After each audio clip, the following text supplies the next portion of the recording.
Everyone. I'm Janet B. I've recovered from compulsive eating and bulimia, and welcome to everybody. So we usually do either a chapter in the big book, a step from the AA 12 and 12, or a topic. And because we're not affiliated or any other group, we can veer off and refer to outside literature and things like that. So, but we don't go too far off the reservation. So just because resentment is such a hot topic, and so many of us, myself included, sometimes have to really work hard to get through resentments, I wanted to do a talk on resentments and, just some things that might be helpful. So remember, on page 66 of the big book, it tells us resentments are fatal, that they lead to our demise because they cut us off from the sunlight of the spirit. So it's like if we can imagine a plant being cut off from the sunlight, it would die. And also us. The beginning of last week, I had a really strong resentment, and I'm like, I have to pray because, and I've read the thing in the big book, right? Page, I think 522, where if you resent someone, you pray for them every day for 2 weeks. Even if you don't mean it, you pray it anyway, and it will be lifted. And I've had that experience. And this time I thought, yeah, it's not going to get lifted. So day one, nothing happened. Day two, I prayed, and I remembered the line in the book that for us, or for alcoholics, resentments are poison. And I just was thinking, as long as I have this resentment, it is like I have poison in me. So I prayed, and before I got to work that day, the resentment was just gone. I believe that when we work this program and really work on it, like God just melts the resentments. So I'm going to go through some things in the big book, and then I'm going to go through some other things. I just figured I'd give some. We're doing some alliteration here, random remarks on resolving resentment and really entering into the state of forgiveness. So what do we as addicts do? So I've listed 10 points that I've kind of mashed together, mainly from the big book and a book called The Way to Power and Poise by E. Stanley Jones, whose work was studied by the founders of AA and clearly incorporated into the big book. So number one, we look at why we're angry. So we all do the check marks as to what's affected, and it's generally the easiest column to fill out, right? We just make our check marks. But it deserves some thought, because really the basis of most resentments, according to E. Stanley Jones, is a touchy, unsurrendered self. The fact that we have a resentment shows that there's a self that's oversensitive. Why? Because my will has not been fully surrendered to the will of God. When surrendered to the will of God, we throw off resentments the way healthy skin throws off disease germs. Unless there's a cut in the skin, the disease germs just don't get in. So I started thinking about this, like about our third column in our resentments, the things that are affected. And I thought about self-esteem. Well, if something affects my self-esteem, then I haven't surrendered to God the demand that others think about me in a certain way. If I had truly surrendered it, it wouldn't bother me so much what other people said about me. Ambitions. If I truly surrendered my career to God, for example, it wouldn't matter so much if my boss got angry at me, if I didn't get a promotion. I would know, like it says on page 63 of the big book, we had a new employer with a capital E, new employer who provides all I need if, so here's the two conditions to getting all I need from God, if I stay close to him and perform his work well. I had an example where I was working in a law firm, and there were some values in the firm that I didn't really agree with. So I figured I had to leave. So I went to work for the county, and I got a $15,000 a year pay cut, but I just figured I had to do it. And I'm like, oh, this is going to be tight. Well, just at that time, it just so happened that my parents decided, as part of their estate plan, to gift me $18,000 a year. So again, I stayed close to him, performed God's work well. Would my parents have given me the money anyway? I don't know, but I do know that when I try and stay close to God and do what he wants me to do, life just works out better. And remember, step 4, where we are resolving resentments, always comes after step 3. I have the courage to do this often painful moral inventory because by this point, I believe in a God who loves me, who's powerful, and who cares about me. By this point, I know that God's got my back. And it's the same with my personal and sex relations and security. Basically, if something or someone threatens them, I look to see where I haven't fully surrendered my right to something. Now, I qualify this by saying an unsurrendered self, a totally unsurrendered self, is the basis of most resentments. But let's be clear, if someone has violence committed against her, I would never tell her that if she resented her attacker, that her problem was lack of surrender. So this is a general principle, but obviously we don't beat people over the head of it with it who are true victims. Number 2, to realize that the other person is perhaps spiritually sick. I happen to think that this line is one of the most misused lines in the big book, right? I could label Mother Teresa as spiritually sick if she said something I didn't like. It's very easy to get up on a hilltop and look down on these poor spiritually sick people and say, my part is not realizing they're spiritually sick. Sometimes that's true. Um, but I think we have to be careful. Though what we can do is look at the times when someone maybe isn't as spiritually developed as I would like. It's always helpful to look at their story, their upbringing. For example, when I was a kid, my dad yelled a lot and he worked a crazy amount of hours.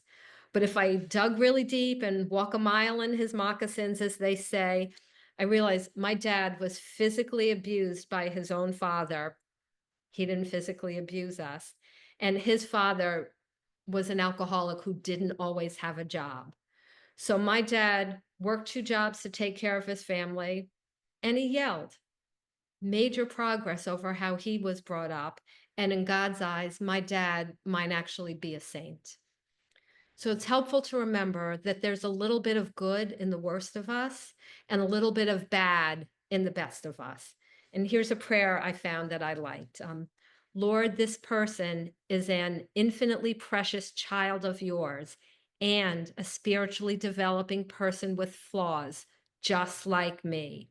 Please help me to relate to them with both of these truths in mind so that I can always love, always forgive, and when necessary, set appropriate boundaries.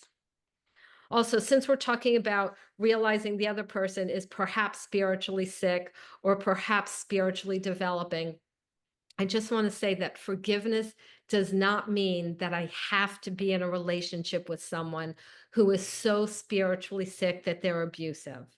If someone is abusive to me, I need to forgive them on the basis that they're spiritually sick, but I don't need to be in relationship. Number 3, we don't stop with just saying that the other person is spiritually sick. We resolutely look for our part in the resentment, and our part is never just, this is a spiritually sick person I need to pray for. In fact, I was once advised to replace the term spiritually sick with either spiritually developing or human, just like me. Otherwise, it's too easy for me to get on a spiritual hilltop and say, I'll just pray for that poor spiritually sick person. But I have to see my part. If someone was nasty to me, was I nasty to them first?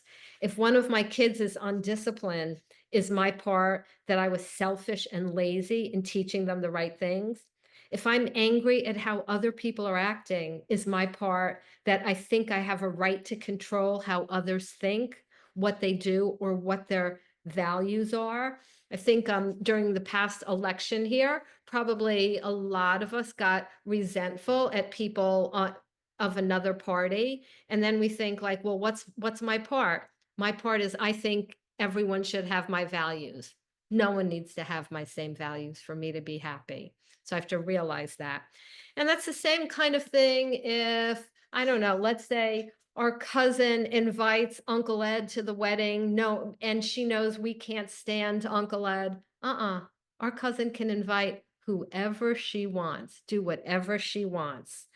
Um, Sometimes my part is I think I'm entitled to fill in the blank. So for instance, if I have a health problem and I think, oh, not fair, and I resent that I have whatever I have. Well, my part is I think I'm entitled to perfect health. I think I'm entitled to a long life. I think I'm entitled to, it never storming when I have a doctor's appointment and storming so bad I have to cancel it. Um, Entitlement is a big part of where I'm wrong a lot. Other ways I'm wrong a lot sometimes is being a peace faker. So that would occur. I'm just making up an example now. So let's say my husband kept the air conditioning too cold. It used to be that actually used to be a problem until I became a certain age, and now I am always too warm. But if let's say I had a resentment that my husband kept the house too cold, but I never told him. Why? Because I'm being a peace faker. My part is often I don't want to have hard conversations. I want to pretend that everything's okay when it isn't okay. Peace faking. So that, and the third thing I just thought of is righteous indignation. So I could get mad at, let's say human traffickers, right? Like anyone could get mad at that. But, in the big book, it says righteous indignation is a dubious luxury of normal people. For us, it's poison. So, what do I do now? I actually, when I do my morning prayers, I pray that God does a work in the hearts of traffickers and changes their hearts.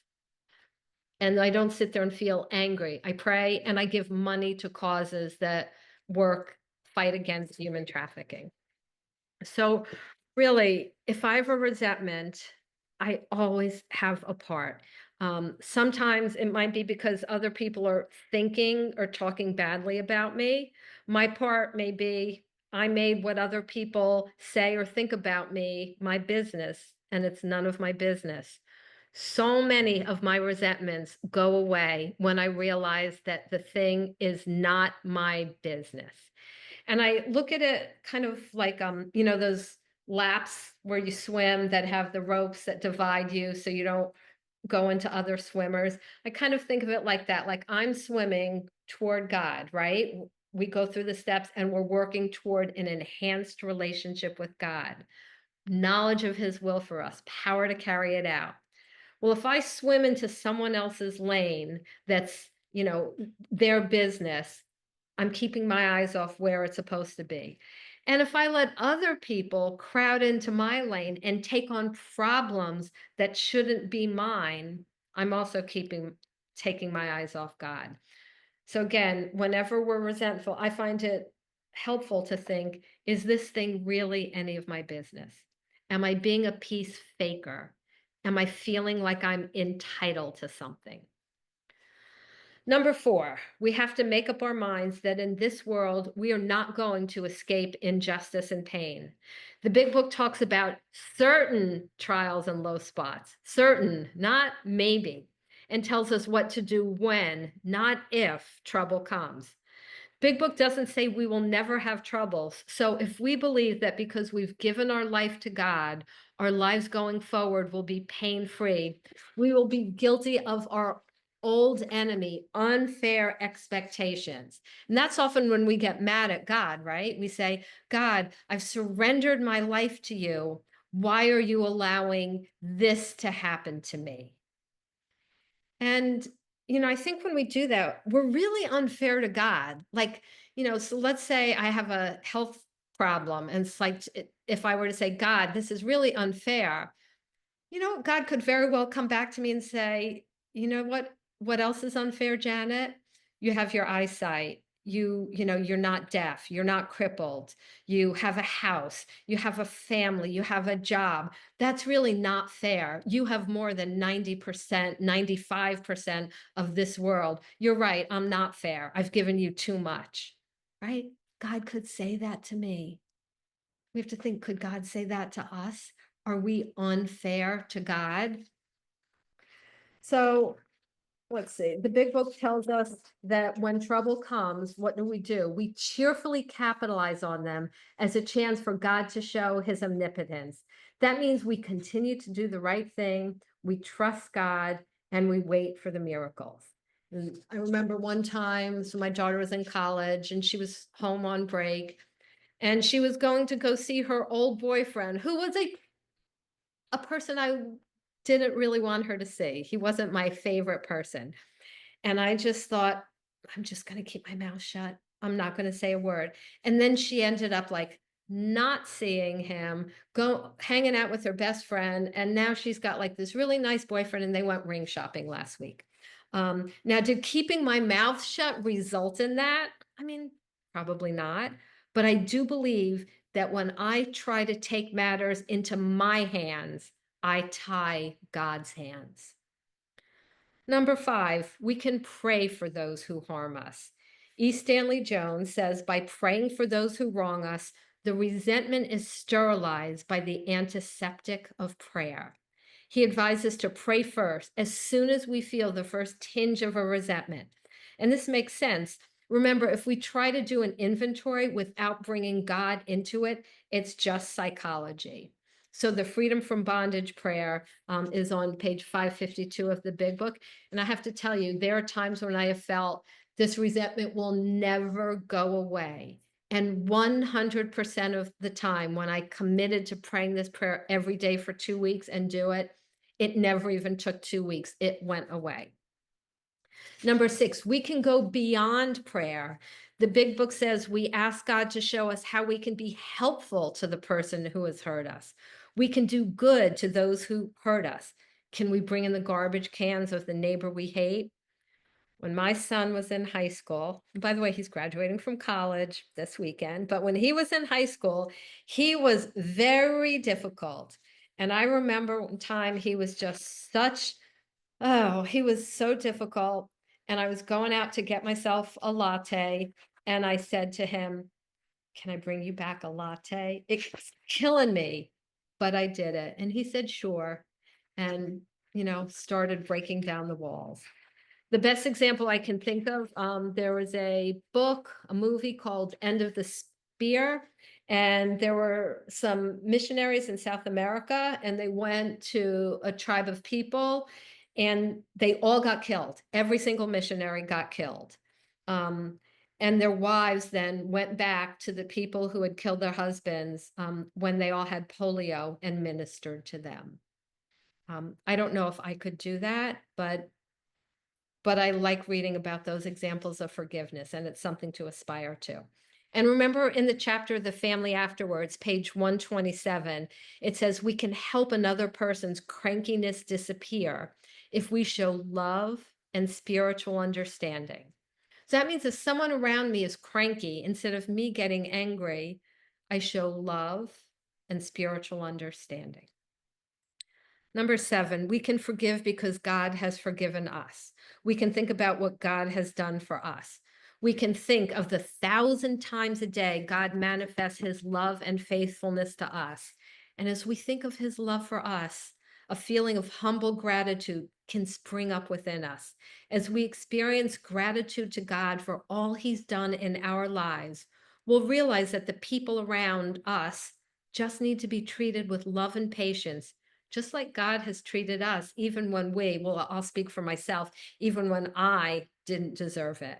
And since God has been so patient with me, how do I have a right to be so critical and impatient toward others? God has patiently led us, as we go through these steps to a deeper understanding of truth. He's waited for us, not just waited, launched search and rescue missions for us, waited for our lagging understanding and our faltering faith to catch up. How will we respond to others whose understanding and faith are a bit behind ours? There's a saying I hear, I'm just another bozo on the bus. I hate that saying. I'm not a bozo. I'm a beloved child of God. But if I'm recovered and there's someone who isn't, I do believe there's a bus. And maybe I just got on one stop ahead of the next person. That's it. Doesn't make me any better. We all need to get on the bus. What we are not to do. So the big book cautions me against harboring resentments. I always think that's such an interesting word, harbor. It reminds me like of a place where a ship can be safe in a storm. Well, how do I make myself a safe harbor for resentments so that anger and hatred actually feel comfortable living in me? Well, here's what I'm not to do if I don't want to become a harbor. I'm not to review these resentments over and over in my mind or review them over and over with others under the guise of getting help or asking people to pray for the other person. When what I'm really trying to do is get people to agree with my perception that that other person is a creep. That's building a harbor. The best thing is to tell one person, and ideally someone who doesn't know the person we resent. I usually tell Melissa my resentments, but often if it's someone she knows, I'll go to someone else instead. My sponsor, who doesn't go to the meetings I go to or travel in the same circles. We have to be careful, right? Sometimes we call someone before we do a resentment inventory, saying we just need to vent. But one of my favorite spiritual authors says, if we're angry with someone, we don't need to vent, we need to repent. So before we call each other about our lousy husbands or our creepy bosses or our ridiculous kids, we should do our resentment inventories. Number 9, we avoid retaliation and argument. The big book makes it clear that avoiding retaliation is an essential ingredient in the cocktail of forgiveness. When someone wrongs us, there is an absolutely unavoidable sense that the person owes us, like they've incurred a debt. And we want to make that other person pay that debt. We do it by hurting them back, by yelling at them, by talking about them behind their back, by making them feel bad in some way, or just taking the martyr's way out and waiting and watching and hoping that something bad will happen to them. Only after we see them suffer in some way do we sense that the debt has been paid. So what's forgiveness? Forgiveness means giving up the right to seek repayment from the one who harmed us. Forgiveness means we give up the right to revenge, either here or in the hereafter. So I had some resentments against my dad, and I did the inventories. I was very nice to him. I didn't, cut him out of my life or anything. I loved it, but I couldn't get over the resentment. And I realized that I was waiting for when he died, God was going to kind of show him a movie of his life of everything wrong that he had done to me and that he would feel guilty. Basically, God was going to get revenge on my behalf. And when I realized it, I said a prayer. I said, God, when my father dies, anything he did wrong, don't hold it against him when you judge him. I gave up the right to like cosmic revenge. And it took my emotions a while to catch up. And I have to tell you, and this is really the truth, now my dad's been dead a number of years now. Now, when I think of him, I only think of the good things, like me parallel parking into a tight spot in New York City and him saying, come on, Janet, you can do it. Or how good he was with my kids and loved my kids. And the only times I ever remember any of the bad stuff is if I can use it to help another person. Otherwise, it's like once I gave that to God, God just like took Windex to my memories and cleaned away all the bad ones. Number 10, we ask God to help us show the other person the same tolerance, pity, and patience that we would cheerfully grant a sick friend. That means that we don't express ourselves or vent to the person in order to feel better. There's a story of a woman who was very angry at her husband who said, I think I'd be well if I could just once tell my husband to go to hell. The response, perhaps she would have been relieved momentarily, but the resentments would fill up again and be ready for another spillover. Expression is not the remedy. It's merely dealing with a symptom instead of the disease. So what does it mean to have tolerance, pity, and patience? I love how Melissa always defines tolerance. My own threshold to withstand pain or sorrow is raised. It means I stop being so easily offended, so hypersensitive. And pity um, is defined as the feeling of sorrow and compassion at the suffering and misfortune of others. What would it look like to have compassion on others, right? It means to really care, to look at things from their point of view, and to not be so hypersensitive, to not take everything so seriously. And then I want to say a couple things about forgiving ourselves. People often ask, should I put myself on a resentment inventory? Big Book doesn't talk about it. Um, Here's my opinion. No, we don't put ourselves on a resentment inventory. First, it's really awkward. So let's say I resent myself because I'm a compulsive eater.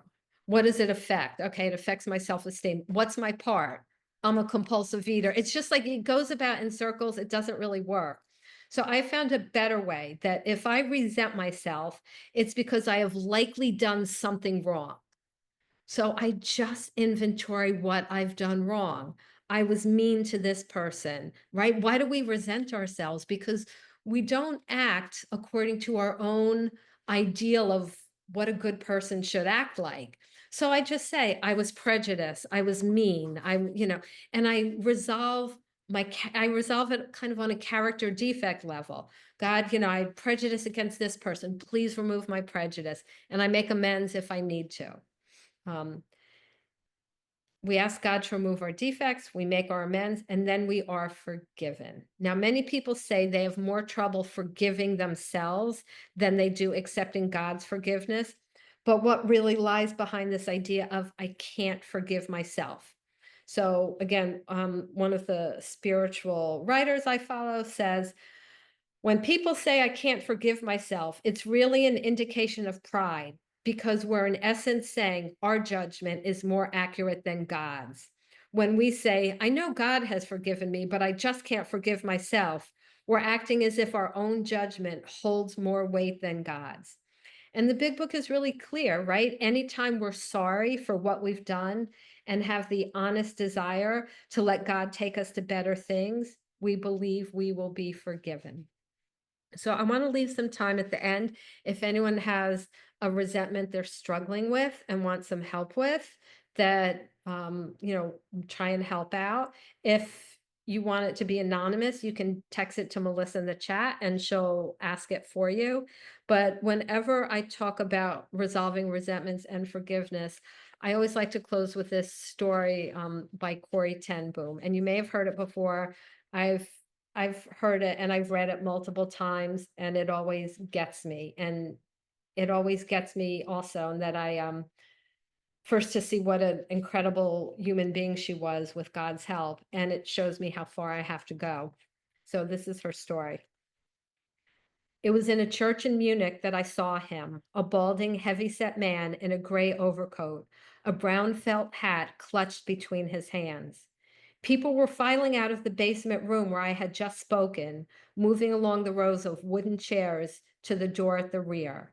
It was 1947, and I had come from Holland to defeated Germany with the message that God forgives. It was the truth they needed most to hear in that bitter, bombed out land, and I gave them my favorite mental picture. Maybe because the sea is never far from a Hollander's mind, I like to think that that's where forgiven sins were thrown. When we confess our sins, I had said, God casts them into the deepest ocean, gone forever. The solemn faces stared back at me, not quite daring to believe. There were never questions after a talk in Germany in 1947. People stood up in silence collected their coats, in silence left the room. And that's when I saw him working his way forward against the others. One moment I saw the overcoat and the brown hat, the next a blue uniform and a visored cap with its skull and crossbones. It came back with a rush. The huge room with its harsh overhead lights, the pathetic pile of dresses and shoes in the center of the floor, the shame of walking naked past this man. I could see my sister's frail form ahead of me, ribs sharp beneath the parchment skin. Betsy, how thin you were. Betsy and I had been arrested for concealing Jews in our home during the Nazi occupation of Holland. This man had been a guard at Ravensbrück concentration camp where we were sent. And now he was in front of me, hand thrust out. A fine message, Fraulein. How good it is to know that, as you say, all our sins are at the bottom of the sea.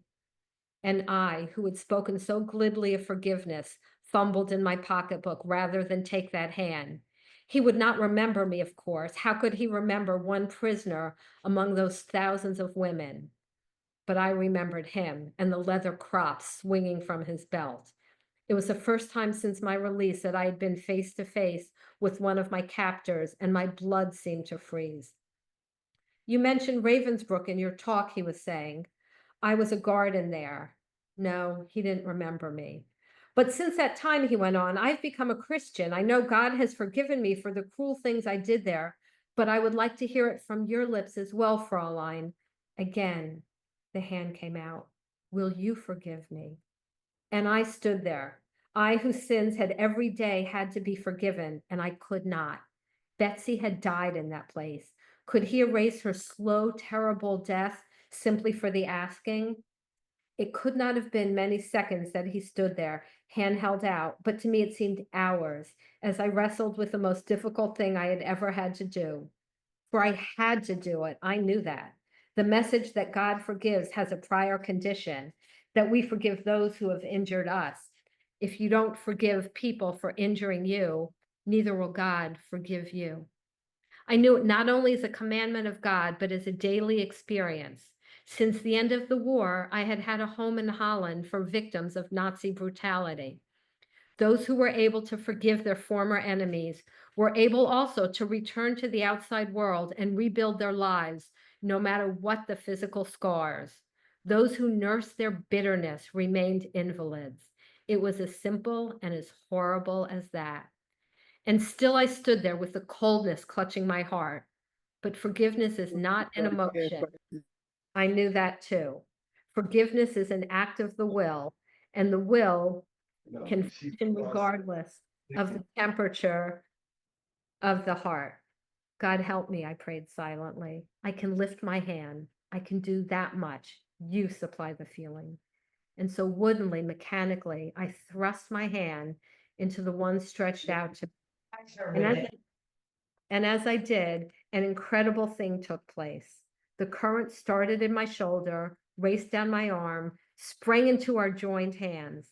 And then this healing warmth seemed to flood my whole being, bringing tears to my eyes.